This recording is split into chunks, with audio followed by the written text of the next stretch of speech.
तो केरल से लेकर कर्नाटक तक, उत्तर प्रदेश से लेकर तमिलनाडु तक वक्फ की मनमानी लगातार सामने आ रही है। कोमल का रुख कर लेते हैं। कोमल, जब सरकार इस पर बिल लाने की बात करती है तो नाराजगी सामने आती है। कहते हैं भाई सबसे बातचीत करिए, सभी सांसदों को साथ लेकर चलिए। अब जब बैठक होती है तो उसमें हंगामा देखने को मिलता है, विचार नहीं मेल खाते हैं।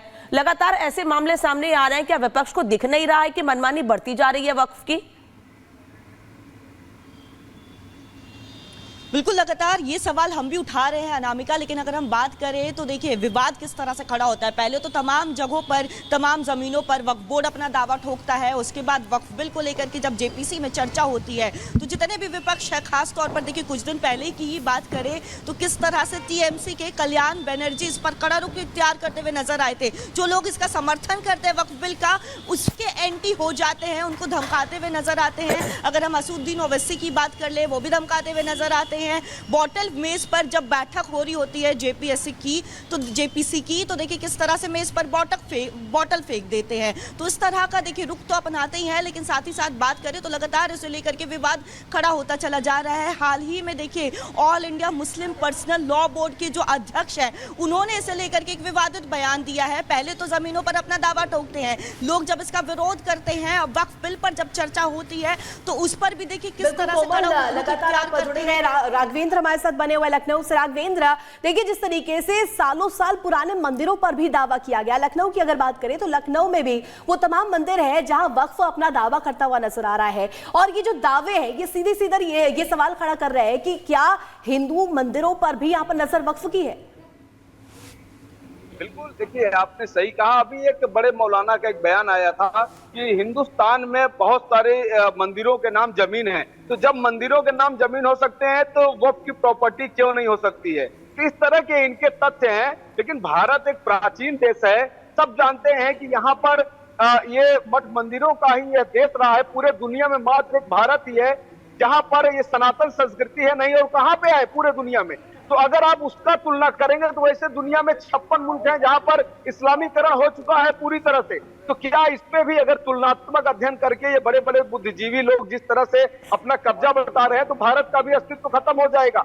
अब सोचिए कि 100, 200, 1000 साल पुरानी मंदिरों पर वक्फ का दावा चल रहा है। अगर उस पे केवल सर्वे रिपोर्ट आ जाए। ठीक है, राघवेंद्र और कोमल जानकारी दे रहे हैं हमको, क्योंकि लखनऊ में भी मामला सामने आया है और दिल्ली में सबसे पहले मामला सामने आया था कि किस तरह से वक्फ की मनमानी सामने आई। उसके बाद सरकार ने ये कदम उठाया कि इस पर बिल लाया जाएगा जिससे वक्फ की मनमानी, उनके कब्जे के कदम को रोका जा सके। धन्यवाद आप दोनों का तमाम जानकारी के लिए। रुके छोटे से ब्रेक के लिए, खबर लगातार जारी है।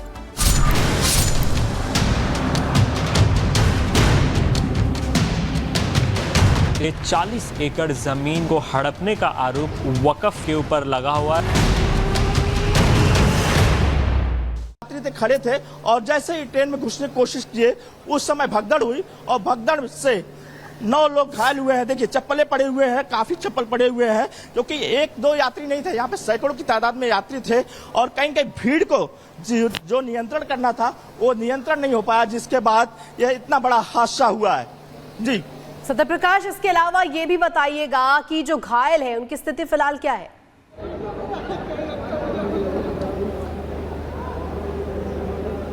देखिए जो घायल हुए हैं उनका जो बीएमसी का हॉस्पिटल है, भाभा हॉस्पिटल, उसमें इलाज चल रहा है।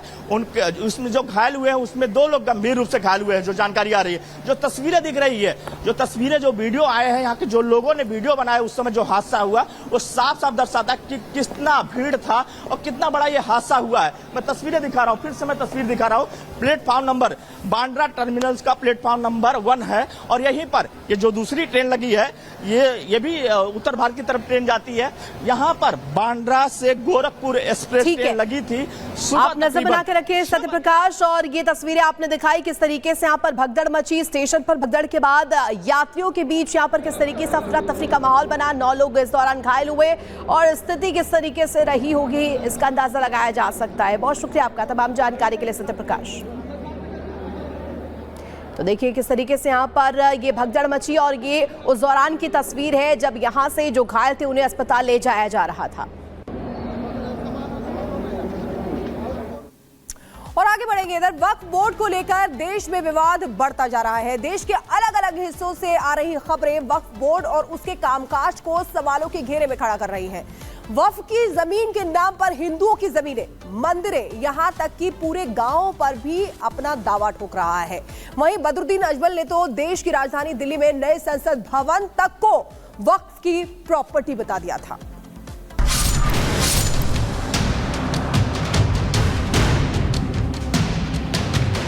ये 40 एकड़ जमीन को हड़पने का आरोप वक्फ के ऊपर लगा हुआ है।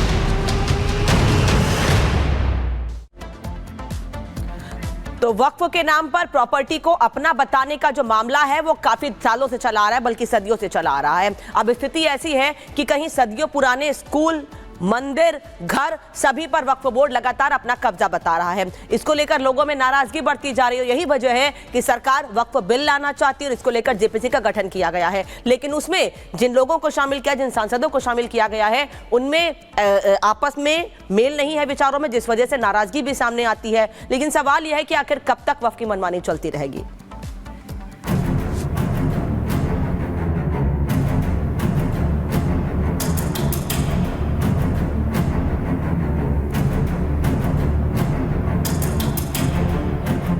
देश में वक्फ के नाम पर जबरन जमीनों पर कब्जे की घटनाएं देश में एक राष्ट्रीय समस्या का रूप ले चुकी है।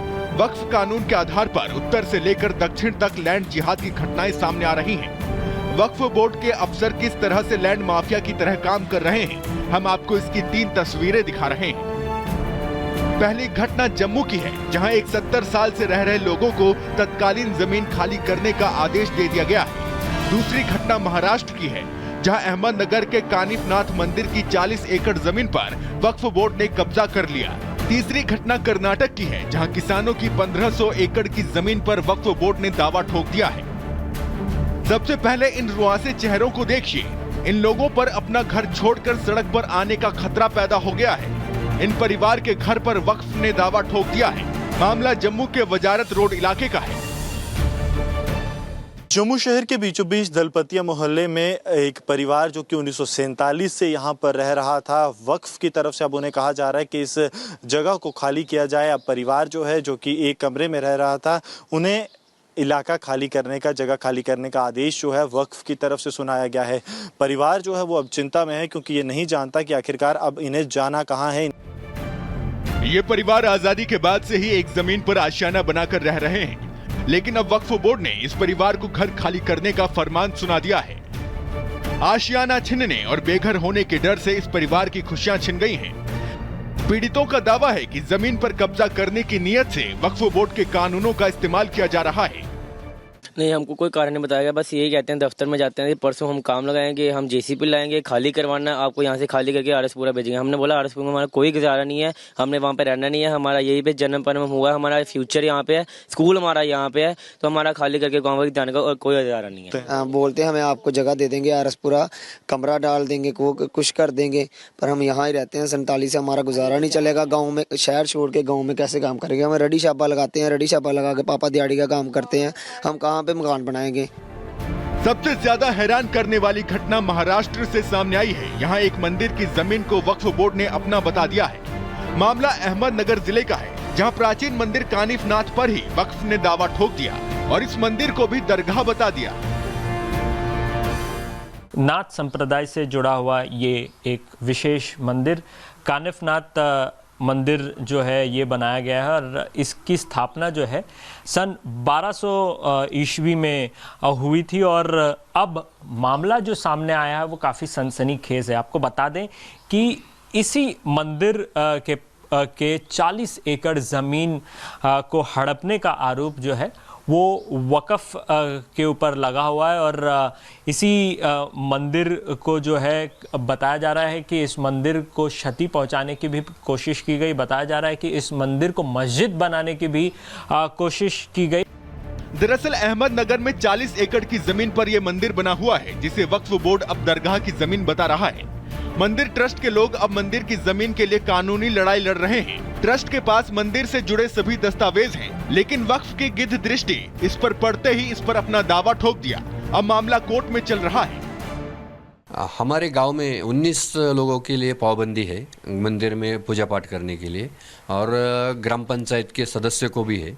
उसमें कोर्ट में अभी वो ऑर्डर पास किया है, तो उसमें वो क्रिमिनल कोर्ट में वो मैटर चल रहा है अभी आगे भी।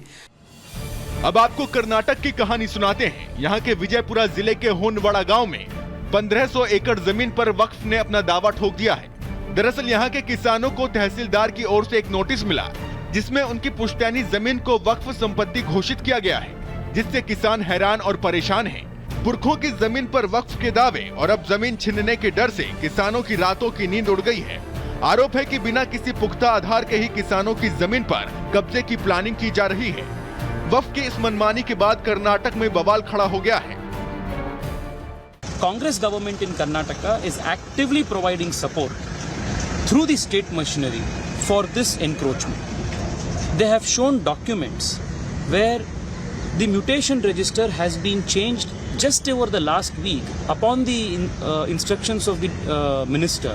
I have told the DC and all the Tashildars, whatever notices you want to give it, collect the documents from them. I'll personally sit and we have a chart, not even 1 inch of land, 1 millimeter of land which does not belong to Waqf or which belongs to farmers.